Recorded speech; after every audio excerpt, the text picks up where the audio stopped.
한국이라는 나라를 떠올릴 때 사람들은 주로 어떤 이미지를 먼저 떠올릴까요? 아마도 K-팝, 드라마, 김치, IT 강국, 빠른 인터넷, 혹은 안전한 치안 같은 것들이겠죠. 물론 맞는 말입니다. 전 세계에서 한국은 빠르게 발전하는 기술의 나라, 문화 강국으로 인식되고 있습니다. 하지만 오늘 우리가 나누고자 하는 이야기는 그 화려한 겉모습이 아닙니다. 외국인들이 한국을 직접 겪으며 마음 깊이 느꼈던 작지만 진심 어린 순간들. 뉴스엔 나오지 않지만 그들이 평생 잊지 못할 바로 그 감동의 순간들을 전해드립니다. 그리고 어쩌면 여러분은 그 일들을 평범하게 여겼을지도 모릅니다. 그럼 지금부터 외국인들이 직접 겪은 따뜻한 한국의 이야기 시작합니다. 첫 번째 이야기, 지갑을 잃어버렸는데 편의점 사장님의 쪽지. 미국에서 온 크리스는 서울에서 유학 중인 평범한 대학생이었습니다. 한국 생활이 어느 정도 익숙해질 무렵 그는 친구들과 함께 홍대에서 즐거운 시간을 보내고 있었습니다. 다양한 음식점과 카페, 거리 공연을 즐기며 밤늦게까지 웃고 떠들었죠. 그날은 특히 날씨도 좋았고 도심의 활기찬 분위기에 크리스는 한국 생활에 점점 마음을 열고 있었습니다. 하지만 그날 밤 크리스는 예상치 못한 사고를 겪게 됩니다. 갑자기 지갑이 사라진 것을 깨달은 것이었죠. 친구들과 헤어진 뒤 지갑이 없어진 것을 알게 된 순간 그의 마음은 무거워지고 불안해졌습니다. 한국이라는 낯선 나라에서 현금, 신분증, 외국인 등록증, 학생증, 그리고 신용카드까지 모두 잃어버린다는 것은 누구에게나 큰 충격일 것입니다. 크리스는 처음엔 믿을 수 없었고 어디에 떨어뜨렸는지조차 기억나지 않았습니다. 그는 가로등 아래에서 스마트폰을 꺼내 지갑을 잃어버린 곳을 찾으려고 했지만 이미 그 장소가 어둡고 혼잡해서 찾기가 쉽지 않았습니다. 상황은 점점 심각해졌고 마음속엔 절망감이 스며들었습니다. 그때 마지막으로 들렀던 편의점이 떠올랐습니다. 혹시 거기서 누가 주웠을지도 몰라. 그는 다급한 마음으로 편의점으로 달려갔습니다. 밤이 늦은 시간이었지만 편의점은 여전히 불이 켜져 있었고 사장님은 계산대 뒤에서 조용히 일을 하고 있었습니다. 저기, 죄송한데 혹시 지갑을 주운 분이 있나요? 크리스는 떨리는 목소리로 물었습니다. 사장님은 고개를 끄덕이며 서랍을 열었습니다. 그리고는 조심스럽게 검은색 지갑 하나와 함께 작은 쪽지를 꺼냈습니다. 쪽지에는 이렇게 적혀 있었습니다. 혹시 주인분이 오실까봐 보관해놨어요. 마이너스 편의점 아저씨. 크리스는 믿을 수 없다는 듯 지갑을 확인했습니다. 현금은 물론 신분증, 학생증, 신용카드, 심지어는 그의 한국 휴대전화 번호까지 모두 그대로 있었습니다. 그 순간 무거웠던 마음이 한꺼번에 풀리면서 눈물이 왈칵 쏟아졌습니다. 그는 감사의 말을 전하고 싶었지만 마음이 복잡해 말문이 막혔습니다. 사장님은 그저 미소를 지으며 괜찮아요. 누구나 실수할 수 있죠. 라고 답했습니다. 그 말 한마디에 크리스는 깊은 감동을 받았습니다. 한국의 정, 배려, 그리고 신뢰가 담긴 이 작은 사건은 크리스의 인생에서 잊지 못할 순간이 되었습니다. 그는 주변 친구들과 가족들에게도 이 이야기를 자랑스럽게 전했고 한국이라는 나라에 대한 믿음과 애정이 더욱 깊어졌습니다. 뿐만 아니라 크리스는 이 경험을 바탕으로 한국 사회의 특유한 정 문화에 대해 더 알아가기 시작했습니다. 그는 한국인이 가진 정이라는 단어가 단순한 친절을 넘어 서로에 대한 신뢰와 책임감, 그리고 배려를 뜻한다는 사실을 깨달았습니다. 편의점 사장님의 작은 행동은 바로 그런 정의 실천이었죠. 또한 이 사건은 크리스가 한국에서 느낀 외로움과 불안감을 한순간에 녹여주었습니다. 멀리 떨어진 타국에서 생활하다 보면 누구나 언젠가는 작은 위기를 겪게 됩니다. 하지만 그 순간 그가 만난 건 사람이었고 진심이었습니다. 이것이 바로 한국이 그에게 준 가장 큰 선물이었습니다. 나중에 크리스는 이 이야기를 소셜미디어와 블로그에 올렸고 수많은 외국인들과 교민들의 공감을 받았습니다. 한국에 살면서 가장 감동받았던 순간이라는 제목으로 올린 글에는 이런 나라라면 언제든 다시 오고 싶다. 한국인의 따뜻한 마음에 감탄했다는 댓글이 이어졌습니다. 이 사건은 단순한 지갑 분실과 회수 사건이 아닙니다. 그 속에는 서로를 신뢰하는 한국 사람들의 사회적 분위기, 그리고 작은 선의와 배려가 얼마나 큰 감동으로 돌아올 수 있는지를 보여주는 감동적인 교훈이 담겨 있습니다. 크리스는 지금도 그날 밤 편의점 앞에 서면 그때의 사장님과 나눈 따뜻한 인사가 떠오른다고 말합니다. 한국은 단지 물리적인 공간이 아니라 사람과 사람이 만드는 따뜻한 공동체였습니다. 그의 이야기는 한국을 방문하는 많은 외국인들에게 작은 희망과 신뢰를 주고 있습니다. 그리고 우리에게도 묻습니다. 내 주변에 누군가 힘들 때 그 사람을 위해 작은 친절을 베풀고 있나요? 작은 행동이 누군가에겐 큰 기적이 될 수 있음을 우리는 기억해야 합니다. 두 번째 이야기기를 잃은 일본인 관광객. 아줌마 셋이 따라와서 한 일.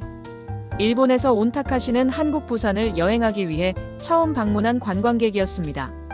타카시는 평소 여행을 좋아하는 사람이었지만 한국은 그의 여행 리스트 중에서도 가장 기대되던 나라였습니다. 전통과 현대가 어우러진 부산의 활기찬 시장 거리, 바다와 가까운 자갈치 시장은 타카시에게 특별한 장소였습니다. 그날은 오전부터 부산 자갈치 시장을 천천히 둘러보며 다양한 음식과 사람들을 구경했습니다. 싱싱한 해산물이 진열된 가게들, 노점에서 파는 꼬치구이, 활발하게 흥정하는 상인들 모습에 감탄하며 즐거운 시간을 보냈습니다. 하지만 여행의 즐거움도 잠시, 타카시는 어느 순간 자신이 길을 잃었다는 사실을 깨달았습니다. 처음엔 지도를 꺼내 들고 찾아보려 했지만 낯선 골목과 복잡한 시장 통로는 그에게 쉽지 않은 도전이었습니다. 언어 장벽은 물론 주변 사람들과 의사소통도 원활하지 않아 당황스러움이 커져만 갔습니다. 그는 불안한 마음에 주위를 두리번거리며 도움을 청할 방법을 찾기 시작했습니다. 그때 우연히 지나가던 한국인 아주머니 세 분이 타카시에게 다가왔습니다. 어디 가세요? 타카시가 한참 머뭇거리자 아주머니들은 한 명씩 차례로 따뜻한 미소를 지으며 다가왔습니다. 한국어와 일본어, 영어가 자유롭게 통하지는 않았지만 그들은 몸짓과 간단한 단어를 사용해 대화를 시도했습니다. 아주머니 중 한 분은 손으로 길을 가리키며 타카시를 안심시키려 애썼습니다. 그리고는 자연스럽게 따라오세요라고 말하며 그를 앞장서서 이끌기 시작했습니다. 타카시는 어리둥절했지만 곧 그들의 진심 어린 도움을 느꼈습니다. 아주머니 세 분은 바쁘신 와중에도 그를 그냥 지나치지 않고 끝까지 목적지까지 안전하게 데려가 주셨습니다. 복잡한 시장 골목, 좁은 골목길, 사람들로 붐비는 거리 속에서도 세 아주머니는 타카시가 길을 잃지 않도록 조심스럽게 그를 챙기며 걸음을 맞췄습니다. 15분쯤 걸었을 때 타카시는 익숙한 거리를 보게 되었고 그제야 안도의 한숨을 내쉴 수 있었습니다.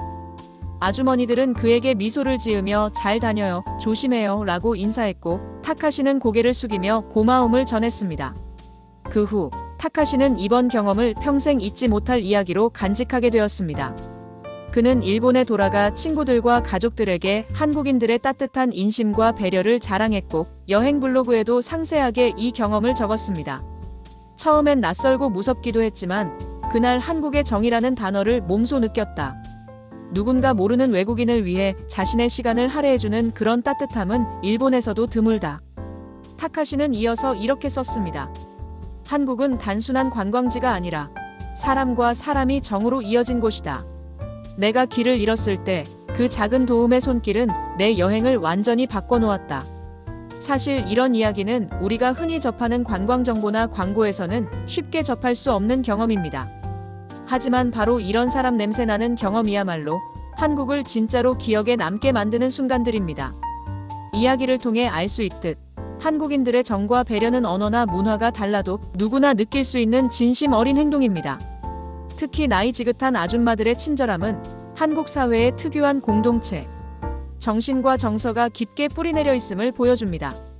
더욱이 이런 따뜻한 경험은 단순히 관광객뿐 아니라 한국에 살고 있는 외국인 유학생, 직장인, 교환학생들에게도 큰 위안과 힘이 됩니다. 처음 오는 낯선 땅에서 느끼는 외로움과 두려움을 그들은 한국인의 따뜻한 행동 하나로 이겨낼 수 있기 때문입니다. 이처럼 한국 곳곳에는 우리가 흔히 지나칠 수 있는 그러나 누군가에겐 특별한 순간이 되는 배려와 관심들이 숨어 있습니다. 그것이 바로 한국이라는 나라가 가진 큰 매력 중 하나입니다. 그리고 타카시의 이야기는 우리에게 중요한 질문을 던집니다. 내가 누군가를 도울 수 있을 때 나는 그 따뜻한 마음을 행동으로 보여주고 있는가? 길을 잃은 외국인에게 다가가 손을 내밀어주는 작은 친절이 그 사람의 하루를 그리고 인생을 바꿀 수도 있음을 기억했으면 합니다.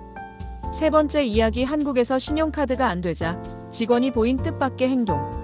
프랑스 출신의 마리엘은 미술을 전공하는 대학원생이었습니다. 교환학생으로 한국에 오게 된 그녀는 서울 홍익대학교 인근에서 1년간 머무르며 미술사와 동양화를 배우고 있었습니다. 한국의 예술적 감성과 정서에 매료된 마리엘은 주말마다 미술관, 전통시장, 한옥마을을 찾아다니며 문화를 온몸으로 느끼고 있었죠. 어느 토요일 오후 마리엘은 수업이 끝난 후 학교 근처의 작은 카페를 찾았습니다. 좁은 골목 안에 숨겨진 그 카페는 감성적인 인테리어와 잔잔한 음악이 흐르는 조용한 공간이었습니다. 그녀는 이곳이 마치 파리의 작은 카페와 비슷하다고 느끼며 마음이 편안해졌습니다. 마리엘은 창가 자리에 앉아 따뜻한 라떼 한 잔과 치즈케이크를 주문했습니다. 혼자만의 시간을 즐기며 스케치북에 그림을 그리고 있었죠. 평온한 시간이 흐르고 그녀는 계산을 하기 위해 카운터로 갔습니다. 그런데 문제가 생겼습니다. 결제를 시도한 프랑스 발행 신용카드가 단말기에서 인식되지 않았던 겁니다. 직원은 여러 번 시도했지만 기계는 반응하지 않았고 결국 결제가 되지 않았습니다. 마리엘의 표정은 점점 당황으로 변했고 손에는 현금도 남아있지 않았습니다. 그 순간 카운터에 있던 카페 직원은 조용히 마리엘에게 물었습니다. 혹시 외국인이세요? 마리엘이 고개를 끄덕이자 직원은 환하게 웃으며 이렇게 말했습니다. 괜찮아요. 나중에 오셔서 주셔도 돼요. 순간 마리엘은 놀라움과 감동이 뒤섞인 표정을 지었습니다. 한국어로 미안해요. 내일 꼭 와요라고 겨우 말하며 연신 고개를 숙였습니다. 하지만 직원은 천천히 오세요. 이런 경우 가끔 있어요라며 웃으며 배웅해 주었습니다. 다음 날 아침 마리엘은 약속대로 같은 카페를 찾았습니다. 이번에는 현금과 다른 결제 수단을 준비해 온 상태였죠. 그녀는 직원에게 전날 못 냈던 금액을 전달하며 손에 쪽지 하나를 건넸습니다. 쪽지에는 서툰 한글과 프랑스어가 섞여 있었습니다. 감사합니다. 당신의 친절함은 제가 한국을 더 사랑하게 만들었습니다. GNOUBLIERAI GEMAISVOTRE GENTILLESSE 당신의 친절함을 절대 잊지 않겠습니다. 직원은 그 쪽지를 받고 잠시 멈춰 섰습니다.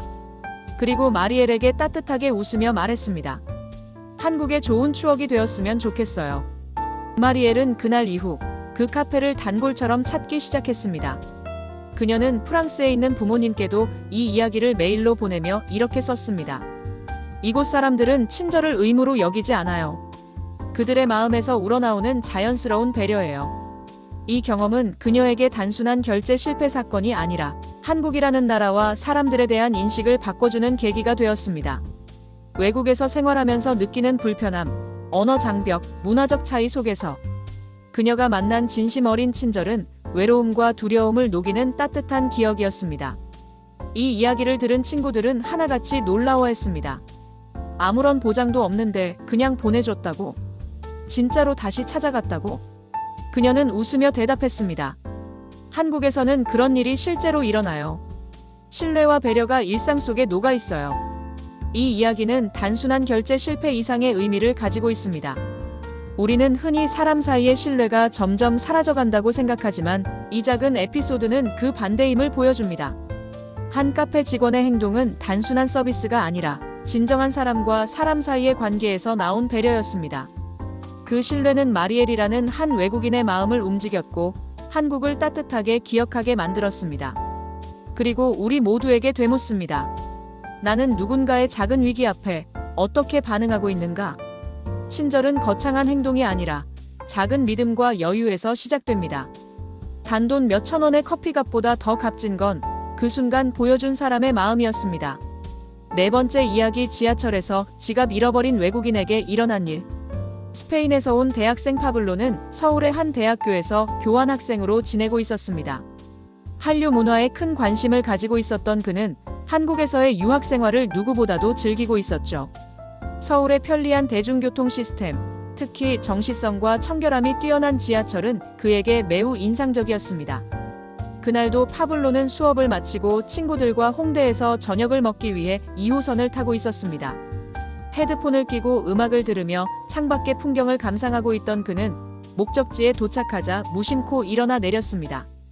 하지만 내리는 순간 자신의 가방 안에 있던 지갑이 사라졌다는 사실을 깨달았습니다. 파블로는 당황했습니다.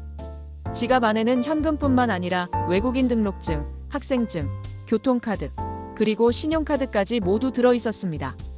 한국어가 완벽하지 않은 그에게 지하철에서 물건을 분실한 상황은 너무나 낯설고 무서운 경험이었습니다. 파블로는 지하철 역사 안을 서성이며 혼잣말을 되뇌었습니다. 이제 어쩌지? 다시 찾을 수 있을까? 그는 역사 내 영무원에게 조심스럽게 다가가 상황을 설명하려 애썼습니다.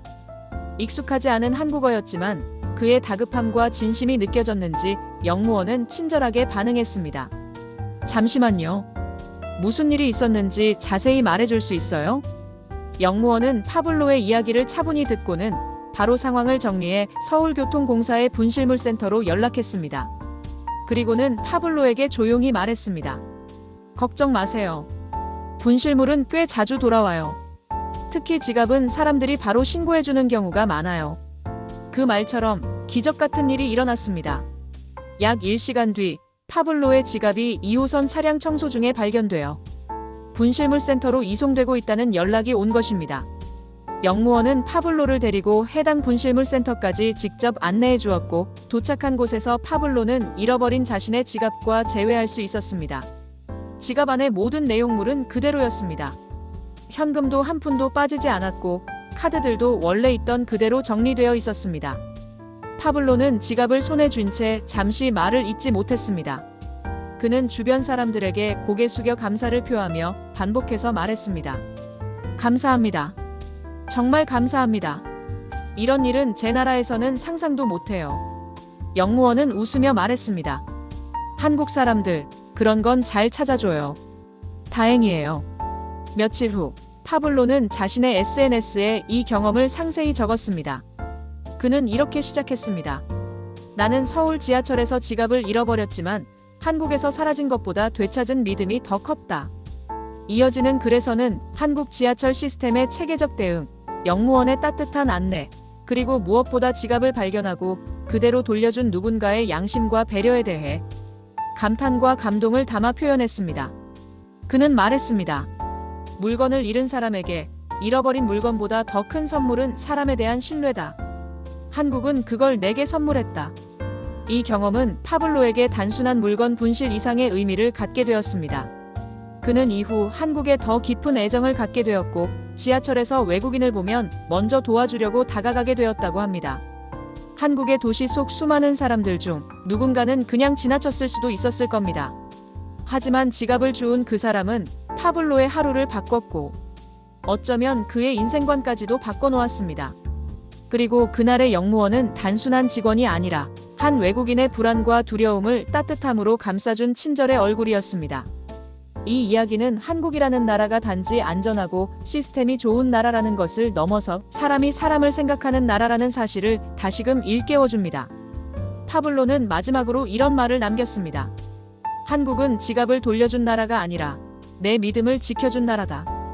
5번째 이야기 반찬 한 그릇이 만들어준 가족. 루이즈는 프랑스 출신의 예술가로 이태원 근처에서 조용히 지내고 있었습니다. 그녀는 독립적인 생활에 익숙했지만 어쩐지 한국에서의 저녁 식사는 늘 외롭다고 느꼈습니다. 그러던 어느 날 옆집 할머니가 직접 만든 나물을 들고 방문해 말했습니다. 혼자면 심심하지 이거 먹어봐. 그 이후로 매주 금요일 루이즈는 할머니 댁에 초대되어 함께 저녁을 먹었습니다. 말은 완벽히 통하지 않았지만 표정과 음식을 통해 마음을 나눴고 루이즈는 SNS에 이런 글을 남겼습니다. 한국에서 내가 만난 가족은 피로 맺어진 게 아니라 마음으로 맺어졌습니다. 6번째 이야기 넘어진 외국인 노인에게 건넨 손. 서울 지하철. 퇴근 시간 무렵 북적이는 열차 안에서 한 외국인 노인이 넘어질 뻔한 순간 바로 옆에 있던 고등학생이 빠르게 손을 내밀어 노인을 일으켜 세웠습니다. 노인은 고개를 숙이며 고맙습니다 라고 말했고 고등학생은 괜찮으세요? 라고 짧게 물으며 조심하라 했습니다. 그 외국인은 나중에 블로그에 이렇게 남겼습니다. 나를 도와준 그 학생, 이름도 모릅니다. 하지만 그의 배려와 태도는 평생 기억할 겁니다. 한국의 젊은 세대가 너무나 인상 깊습니다. 7번째 이야기 전통시장에선 계산보다 정이 먼저다. 터키에서 온 아메드는 한국 전통시장에 처음으로 방문했습니다. 떡볶이를 하나 시켜 먹고 있었는데 주변 상인들이 계속 말을 걸며 무언가를 건넸습니다. 이건 그냥 먹어봐. 이거 서비스야. 결국 그는 떡볶이 하나 값을 냈을 뿐인데 손에는 어묵, 김말이, 튀김이 한가득 쥐어졌습니다. 아메드는 이렇게 말했습니다. 돈보다 마음을 먼저 내주는 곳, 그게 한국이었습니다. 지금까지 들려드린 이야기들은 아주 작고 사소할 수도 있습니다. 하지만 외국인들이 한국을 특별하게 기억하게 된 계기는 바로 그런 일상의 따뜻함이었습니다. 우리는 어쩌면 이런 장면들을 흔하게 여기며 지나쳤을지도 모릅니다. 하지만 누군가에게는 그것이 인생을 바꾸는 감동이 됩니다. 오늘의 이야기가 여러분 마음속에도 따뜻한 불씨가 되었기를 바랍니다. 좋아요와 구독, 그리고 댓글로 여러분의 이야기도 함께 나눠주세요. 다음 영상에서는 더 진심 어린 한국의 이야기로 다시 찾아오겠습니다.